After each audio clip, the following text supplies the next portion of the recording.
There were a number of Vietnam vets, combat veterans, at that retreat.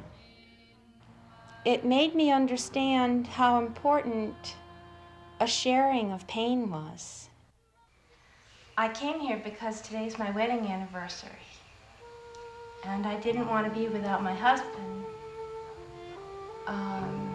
after his death on my wedding anniversary. My husband had just died in February, and he was a combat veteran, and he committed suicide protesting the war in the Persian Gulf. Anyone who's gone through immense pain and not shared it and not exposed it to the world keeps that pain very, very personal and precious, and it's inside of them, and it's all they can see. If you go through that pain, there's a breakthrough there. There is understanding on the other side of it. There is an enlightenment that comes because of the pain.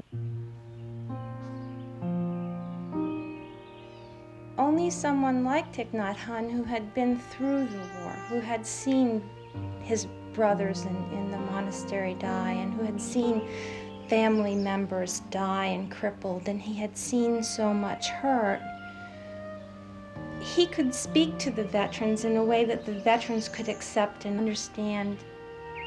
I've searched through many different churches, and I've never found any place that offers what he offers to me, because this is not projecting a God as I've been accustomed to projections of God. This is more of a way for me to get in tune and in contact with myself and my body and my own being. I would have never considered him an enemy, even though I fought in that particular war and basically did as most schoolboys do, what I was told. I can't picture a man like this being anyone's enemy. I come to a place like this where I feel I can get some refurbishing, some spiritual guidance, some more peace of mind.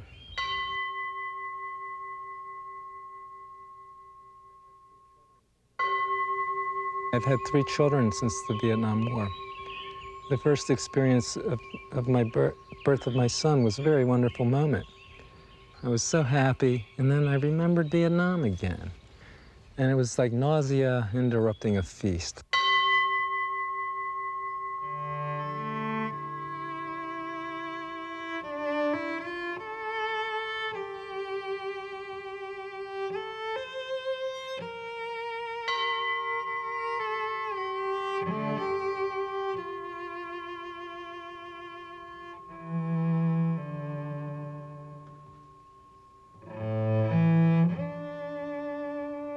Someone who cannot love himself or herself is not able to love other people. And this is 3 North Vietnamese walked in front of me on a jungle trail. I shot the first man in the chest, and he screamed, and I shot the second man repeatedly as he tried to crawl away. I cried. People had to contain me, hold me still. He has seen his friends ambushed and killed. He did not know whether he can go home alive. And he was entirely possessed by fear, despair, hatred. And in that state of being, atrocities can be committed very easily. Everything was possible in that state of being. You were hardly yourself. Who did the bombing? Everyone. Your president, your Congress, your Senate, your people. You are only the hand ordered to do that.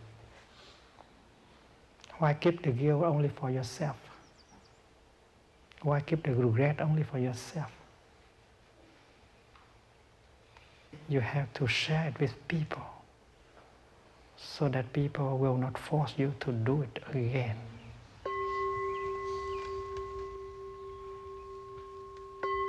Everything happens in the present moment. Life can be found only in the present moment. Thay's teachings of mindfulness is like the merging of the mind, the soul, the body, all converge, and there's this miraculous transformation of attentiveness, paying attention. You pay attention to what is in your view. If it would be listening to a bird, you hear that bird. If a child comes into your presence, the child speaks to you and you listen. So you pay attention.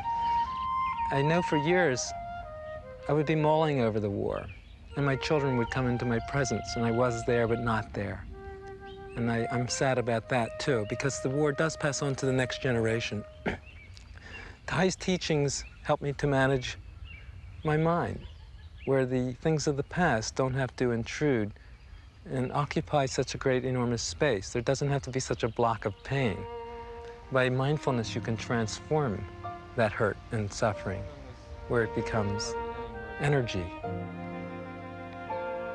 Our love is us, but our anger, our pain is also us.